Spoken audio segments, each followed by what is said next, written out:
Welcome to this lecture on probability theory. Today we will start with independent events. So we'll talk about independent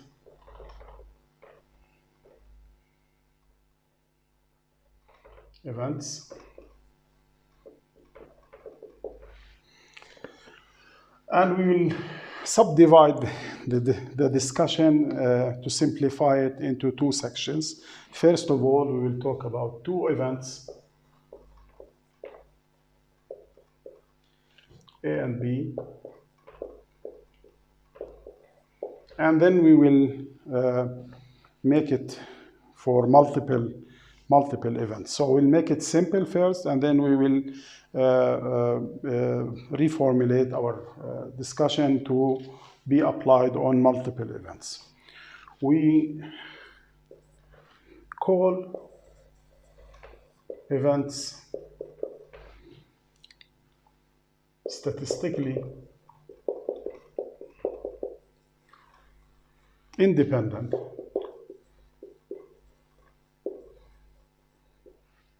if the probability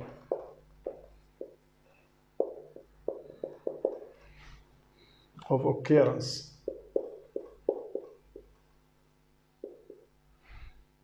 of one event is not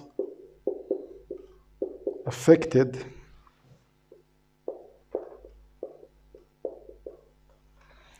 by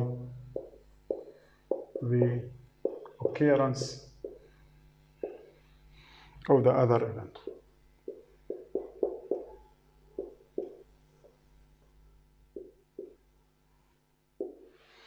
How to show this mathematically? We can say that, okay, the probability of A given B, if A is not affected by B, then this should equal to the probability of A. So this is how we reflect this sentence in mathematics. The probability of A given B, since A is not affected by B, then this is equals to the probability of A, and also the probability of B given A should also be equal to the probability of B. Okay, now this one is really, let's say it's not an easy job or task to implement or to show. What we can do is going back to the conditional probability, and we will take the probability of A given B is equal to the joint probability of A and B divided by the probability of B. Now, if we have independent events, then this should equal to the probability of A. Now, let's take those two parts here. We can say that probability of A intersection B, or the joint probability, is equal to the multiplication of probability of A times the probability of B. And this is our check. So we will check the independence, check for independency. So to check for independency, we have to find the probability of A, find the probability of B, multiply those, find the joint probability, make sure that the product is equal to the joint probability. If they are equal, then the two events are independent events. So to find probability of A intersection B, which is the joint probability,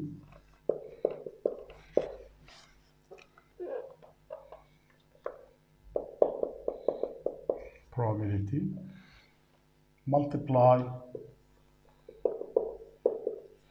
P of A times P of B, and make sure whether they are equal to the probability of A intersection B.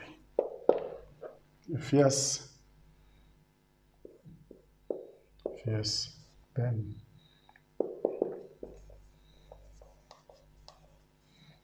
if no,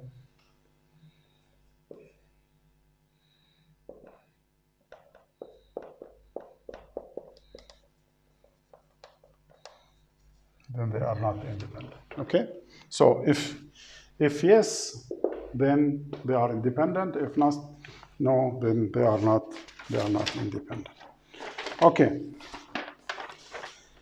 So this is the check for independency. What we have for multiple events. For multiple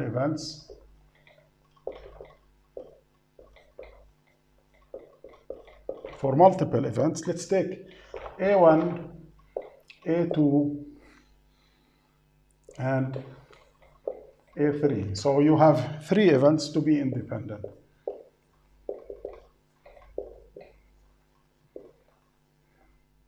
We have to make sure that probability of A1 intersection A2 is equal to the product. And also, so you'll have to take pairs first. A1 intersection A3 equals probability of A1 times A3, probability of A3. And the third pair is A2 intersection with A3 equals probability of A2 A3. So you end up with, those are the only 3 pairs that you can have, 1 with 2, 1 with 3, and 2 with 3. The next one is the higher level. You have to take them as 3. So probability of A1 intersection A2 intersection A3 is equal to the probability of A1 times probability of A2 times probability of A3.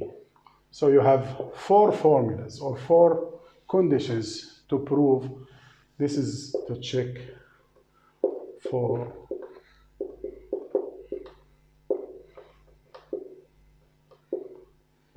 independency.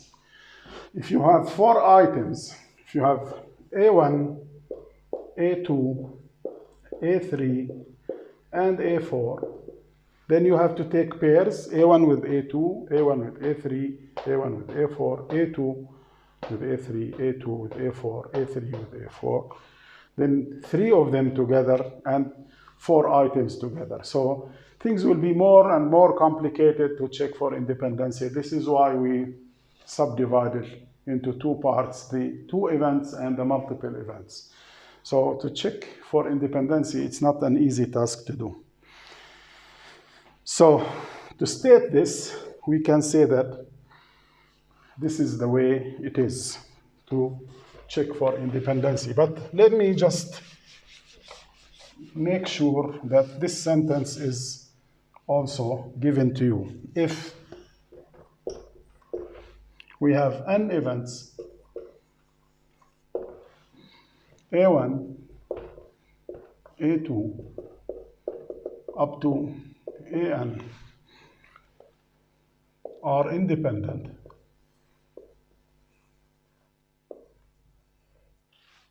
then any one of them is independent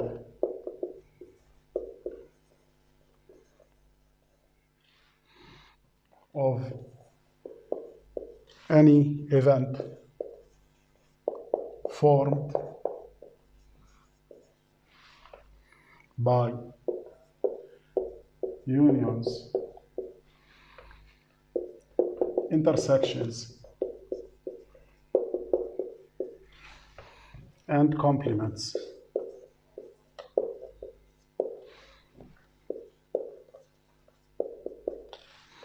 of the others.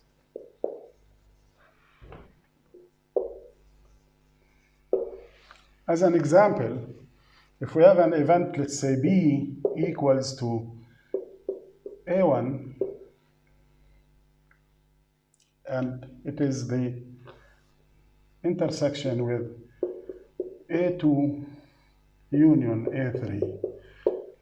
So this is the joint event of A with the union of A2 and A3. Since those are independent, then you can say that this is equals to probability of A1 times the probability of A2 union A3. So it's the multiplication of their probabilities. Okay, this is what we have in this item here.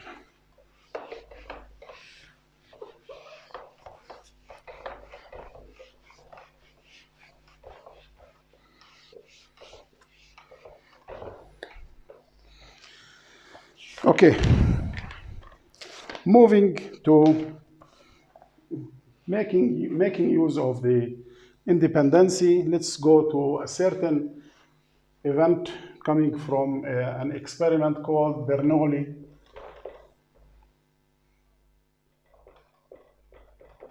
trials. Bernoulli trials is an experiment. It's a special type of experiment. It's a special type of, sorry, I guess no, let me just erase this. I'll come to it later. Sorry about this. Probably I did it by mistake. I'll come forward to the Bernoulli in a while. But let me just first, before we introduce the Bernoulli trial, let's define what we call the combined experiment. Combined experiment.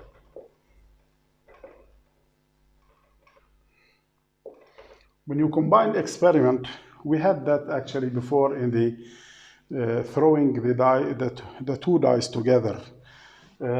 Combined experiment space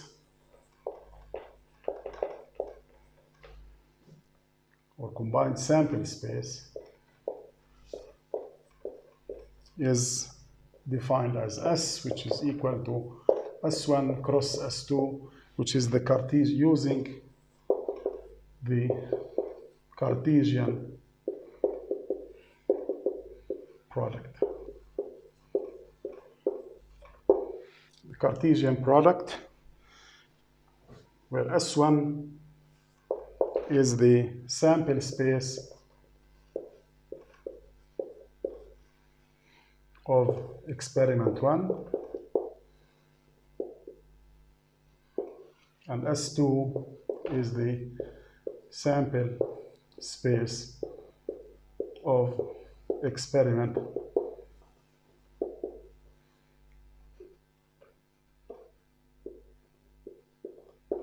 experiment 2. Let's take two examples. If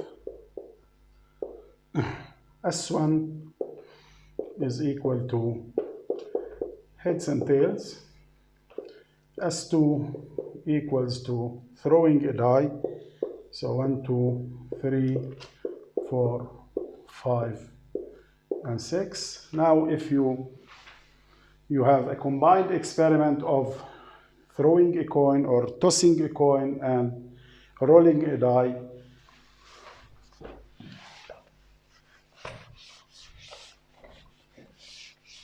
so in the experiment of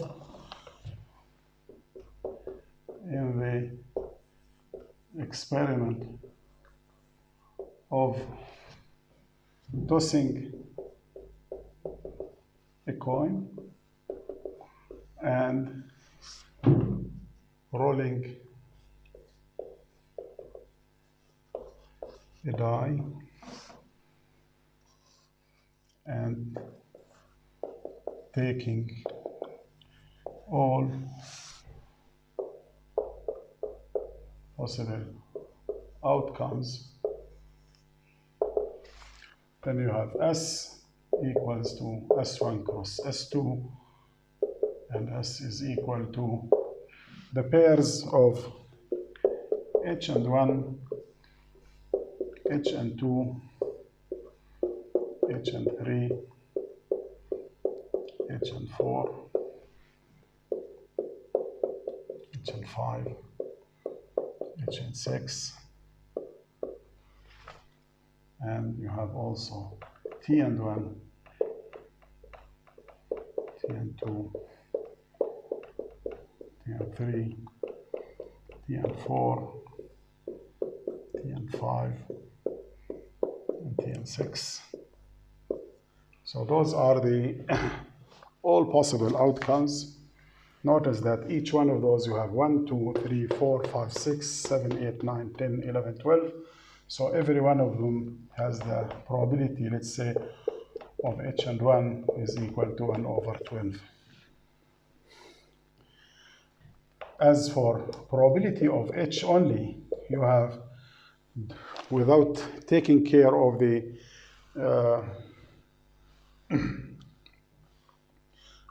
die, then you have H, you have 1, 2, 3, 4, 5, 6. You have 6 outcomes with H divided by 12, and this is equals to 1/2, which is exactly the same as H from the basic experiment here. Probability of H is equal to 1 over 2. Probability of H here is also equals to 6 over 12, which is equal to 1 over 2. Okay. In general,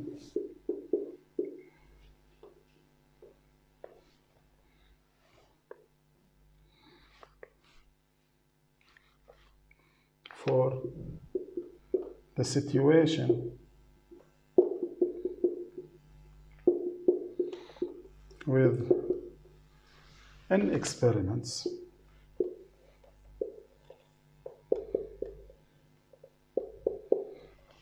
S equal to S1 cross S2 cross Sn.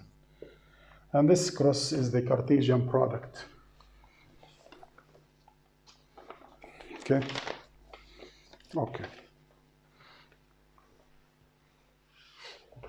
So this is some touch or flavor of the combined experiments when you have an elementary experiments combined together. So we combine them in the Cartesian product, and we have the outcomes simplified as mentioned here in this example. Okay, let's go to another definition also necessary for us here, which is the permutation and combinations, or permutations and combinations. Okay, what do we mean by permutation and what do we mean by combination? If we are ordering of R elements taken from N.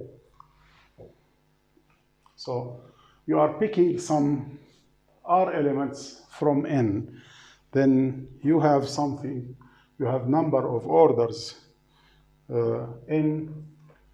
The first one you have N options to choose. So once you take it, then for the next one you have N minus 1, for the next you have N minus 2, and for the next until you have N minus R plus 1. So this is actually equals to N factorial divided by N minus R factorial. And this is, we call it the permutations of N and down R. Superscript R, ordering of R taking from N, so it's the permutation of N and R, where R could be 1, 2, up to N. And in the permutation here, the order is important. order here is important.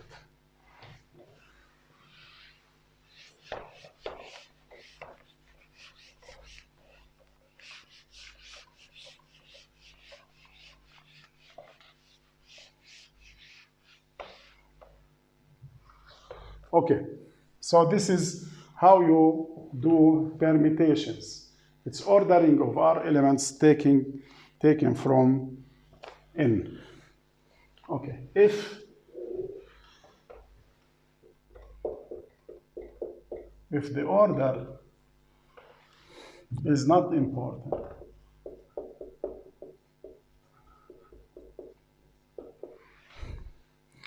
the ordering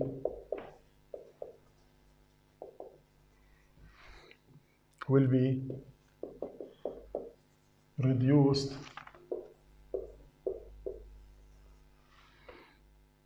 by P of R and R, which is equal to R factorial.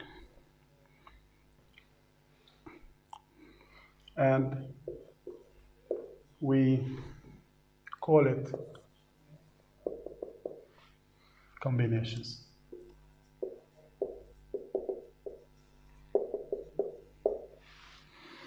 And here we will use N over R, which is the binomial coefficient, which is equal to P of R and N divided by P of R and R, and this is equals to N factorial over N minus R factorial times R factorial. Okay, before I have to put an example here and show you the difference between when the order is important, this is the answer, and when the order is not important, this is the answer. I will show this in an example in a while, but let me just make a comment on what is the number of N over R, or the numbers of N over R are called binomial coefficients.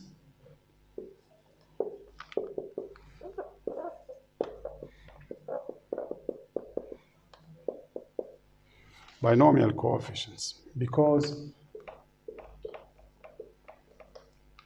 they are defined in the binomial expansion.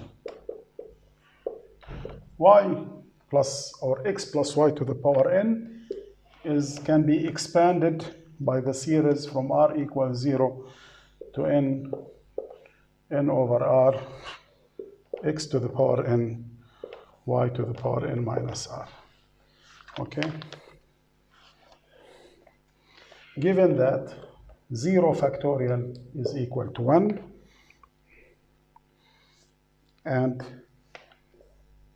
n over 0 is equal to 1, and n over n is also equals to 1. And we have also n over r is equal to n over n minus r. So those things are, you can prove those by plugging in numbers. You know, n over 0, then you have n factorial over n minus 0 factorial times 0 factorial. 0 factorial is equal to 1. So n factorial divided by n factorial is equal to 1. N over n, so this is n factorial over 0 factorial times n factorial is also equals to 1. Okay? N over r has formula. This is the formula. N over n minus r, you can put instead of r, n minus r, so you have n minus r minus r. So n minus minus r, so you will get to r factorial, and this one are equal. Okay. Let me just state an example here and show what we need to get. Now, let's take an example.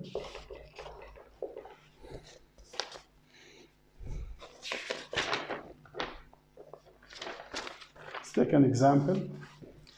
And the example here, we need to select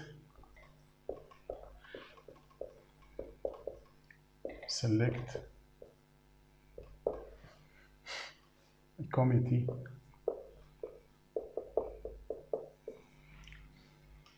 of 3 persons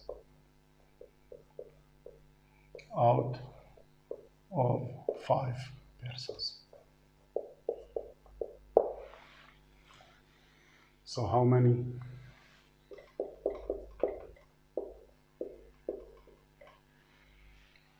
committees? How many different committees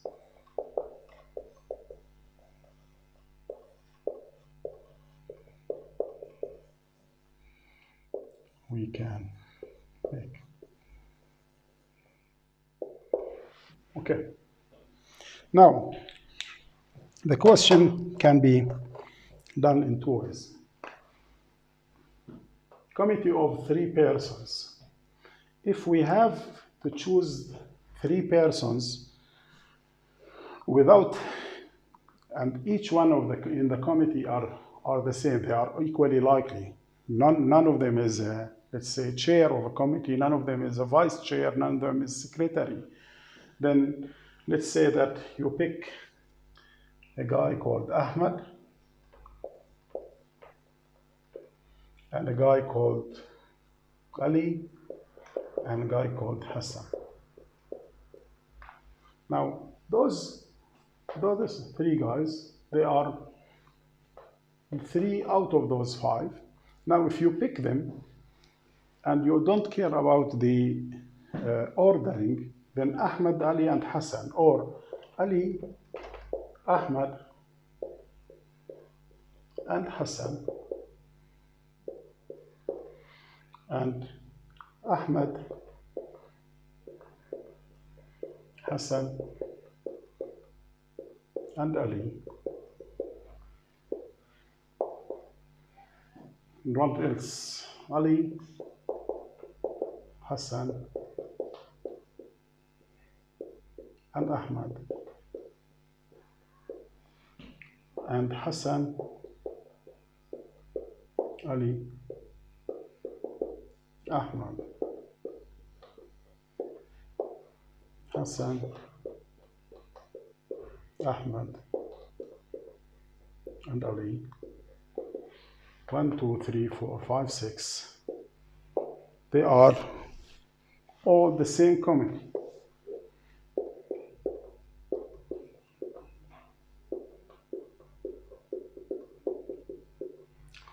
So here, the ordering is not important. Whether Ahmed was picked first or Ahmed was picked last, it's the same. Those are supposedly to be P of 3 out of 3, which is equal to how many of those to be picked. So for those to be P3 out of 3, which is equal to 3 factorial divided by 0 factorial times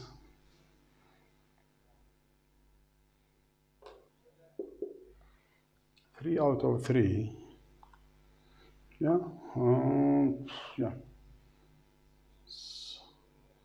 P of 3 n factorial, okay, P of R and R. So this is equal, sorry,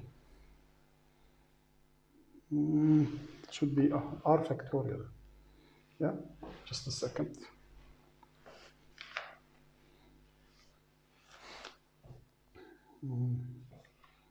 P3 and 3 factorial, sorry, this one is not here. This is P of 3 and 3. So this is P of 3 and 3, it's 3 factorial divided by 1, which is equal 3 factorial, and this is equal 3 times 2 equals 6. So those are the 6 different permutations within 3 out of 3. So you have, but all of those can be said that to be 1. So this is one committee. So if if the ordering is not important, then those can be seen as one. This is why we divided by PRN over PRR. So we will reduce this by 6. So if the ordering is not important, then the number will be 5 over 3, and this is equals to P of 5 and 3 divided by P of 3 and 3. And this 3 and 3 is the 6 that we divided.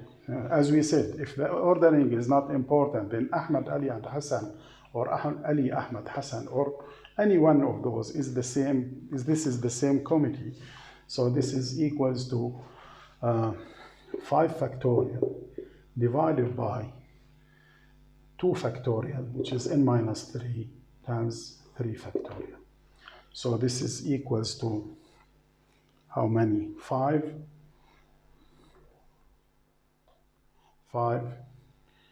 times 4,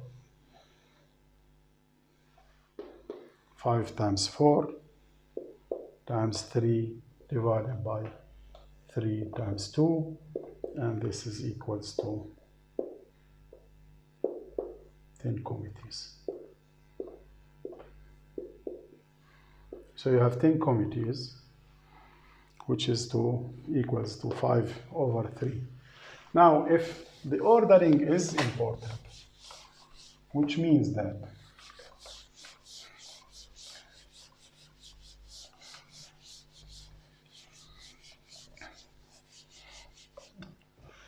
it means that, let's say that, okay, those are the different combinations for Ahmad, Ali, and Hassan. And let's say that the first guy that we will pick will be the chair person. The second one will be the assistant.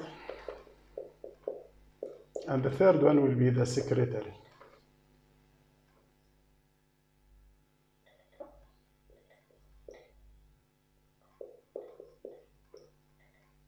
The secretary of the committee. The secretary. So the chairperson, the first time will be Ahmad, Ali. Okay? The second is the assistant. The third is the secretary. So this committee is totally different from this committee. This committee has Ahmad as a chairperson, but this one has Ali as chairperson. And this one has Ahmad as an assistant. Ali here is an assistant, secretary. Hassan in both, but here we have a chairperson that is different. So here is the ordering is very important. This is why if the ordering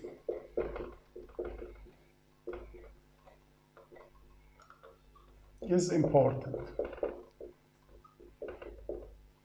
then P of 5 and 3 is equal to n factorial over n minus, 5 factorial over 5 minus 3 factorial, which is equal to 5 times 4, which is equal to 20. 3 persons, sorry. 5 minus 3, it's 2.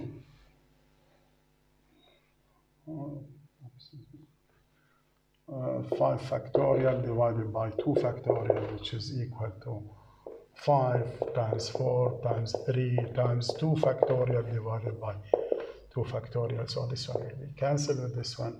This equals 5 times 4 times equals 60 committees.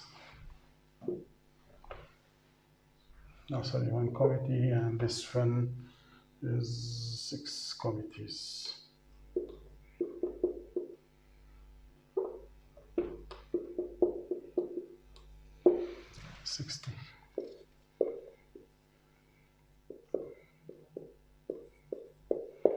So you have 60 committees, 60 different options of choosing the committees.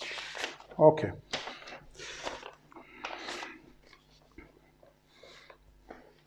Okay.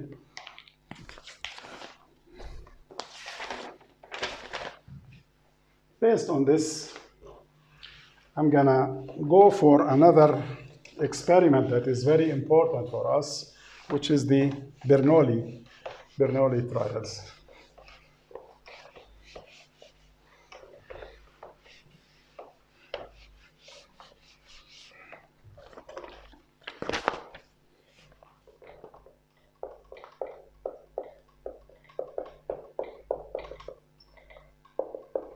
So this is a special type of experiment where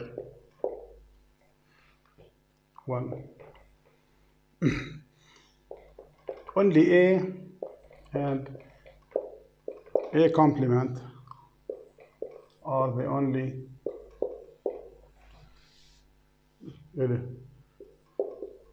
elementary events.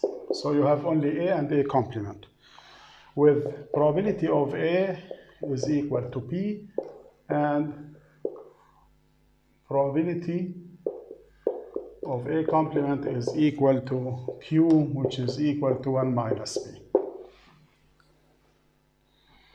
To the basic experiment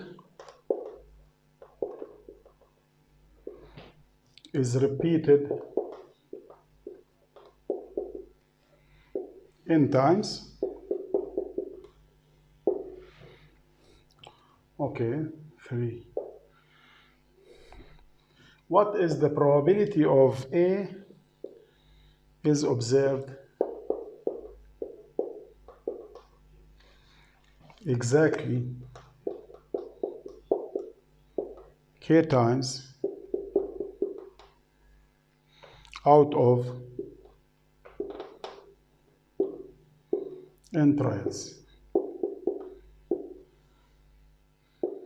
This is what is called the Bernoulli trials. So it's a special type of experiment where you have only A and A complement with probability of A equals P, probability of A complement equals 1 minus P or Q. The basic experiment is repeated n times, and we need to find the probability that A is observed exactly K times out of n trials. Now, one possible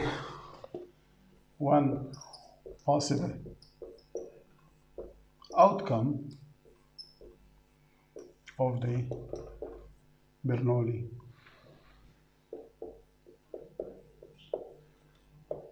trials is to have all A's in successive order. So A, then you got A, then you got A, then you got A. Afterwards, you start getting A complement, A complement, A complement. So this is one possible outcome. How many A's? Suppose we have K times, and here we have N capital minus K times. Now, something else also about the Bernoulli trials, that all trials are independent.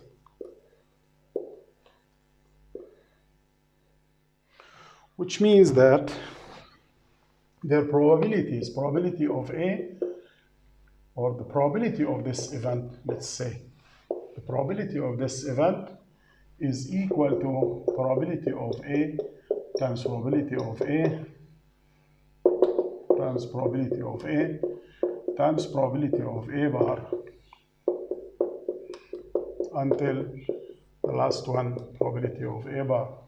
So you have K times, and you have here N minus K times. All right, now to come to find this, we need to find this actually, number 3. What is the probability of A is observed exactly K times out of N times? One of the possible outcomes we stated here, but you have so many possible outcomes that you will have. We will study this one and see that the probability of this one here is equal to, the probability of A is P, how many times? K times, and you have 1 minus P, N minus K times. So this one is P to the power K, or small p, to the power K times 1 minus P to the power N minus K. Okay, so this is the probability of this one possible outcome. How many possible outcomes? We have N over K number of possible outcomes, which means that you can take this A and put it here, and take 2 A's and put this one here, and so on. So you can make so many different possibilities by ordering N over K number of possible outcomes. So the probability of A occurs exactly K times is equal to N over K, P to the power K, 1 minus P to the power N minus K. And this is what we call the Bernoulli triangles. Okay? We'll stop here, and we want to thank you for being with me today, and I hope that everything is clear for you. Thank you very much.